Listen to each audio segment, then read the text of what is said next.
¿Qué tal amigos? ¿Cómo están ustedes? Bienvenidos a Tal Cual Debates. Vamos a hablar de economía, del cuadro económico de este país que está pues en rojo, todo en rojo, en una emergencia, analizarlo responsablemente. Por internet, en una entrevista, vamos a conversar, entrevista vía internet con Miguel Ángel Santos, economista venezolano, uno de los que ha seguido de forma pues, más detallada la situación actual y hace poco estaba escribiendo reflexiones muy interesantes vinculadas a esto. Miguel Ángel, gracias por atendernos acá desde Caracas, tú estás en Boston.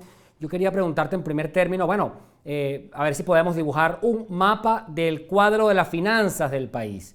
Es decir, de cuánto dispone el Ejecutivo con esta caída de precios para atender sus obligaciones frente a la deuda que tiene que pagar. Sí, bueno, muchísimas gracias por la invitación, Alfonso. Fíjate, yo creo que la mejor manera de entender en dónde estamos parados rápido es pensar qué pasó en Venezuela en el año 2015. En el año 2015, Venezuela recibió unos precios del petróleo promedios de $45 por barril, prácticamente la mitad del 2014. Eso nos forzó a hacer un recorte de importaciones que, según está reportando el Banco Central y los flujos centrales de comercio de las repúblicas, es 20%. Bueno, ese recorte de importaciones de 20% generó en Venezuela una caída del PIB que el Banco Central la está reportando entre 4,5% y 5%, pero las otras fuentes, y sin tener el último trimestre, están hablando más entre 7 y 10%, una caída en el consumo privado, como la reporta el Banco Central, de 7%, pero más aún una escasez fenomenal, porque Venezuela es un país que se ha acostumbrado a depender muchísimo de las importaciones, que expropió y arrasó los bienes de producción y destruyó su aparato productivo y llegó a depender de una manera exagerada de las importaciones, de manera que ese pequeño, si lo quieres ver, 20% de recorte es poco, generó esta tremenda situación de escasez, inflación de 250% en alimentos, etcétera. Con eso nosotros tuvimos un hueco de aproximadamente 25, 26 mil millones de dólares y ese hueco se financió básicamente acabando con los activos líquidos de la República.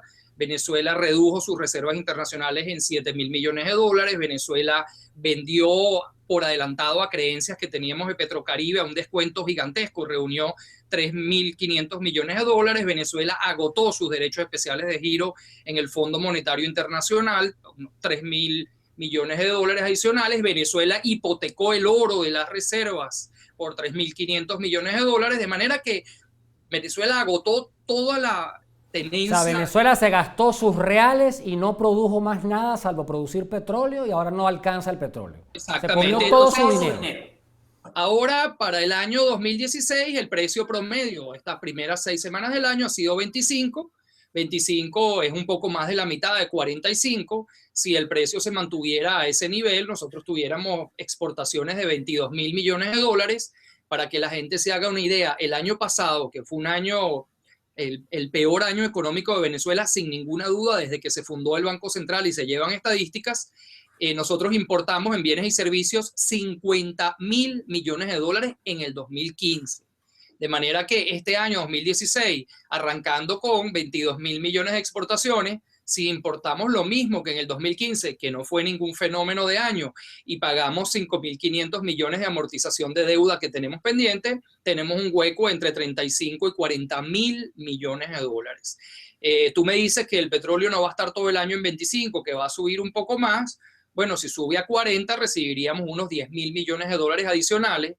Aún en ese escenario, Venezuela está entre la situación de producir un recorte brutal en las importaciones, mucho peor del que se produjo en el año 2015, para cuadrar sus cuentas externas. Eso a precios de hoy implicaría reducir las importaciones no petroleras, o sea, comida, alimentos, medicinas, bienes intermedios, a cero, o una combinación de una reducción terrible pero menos terrible y dejar de pagar sus compromisos de deuda externa, que totalizan en el año 10.300 millones de dólares, más 5.000 que se le vencen a los chinos. Hasta ahora los chinos nos han renovado.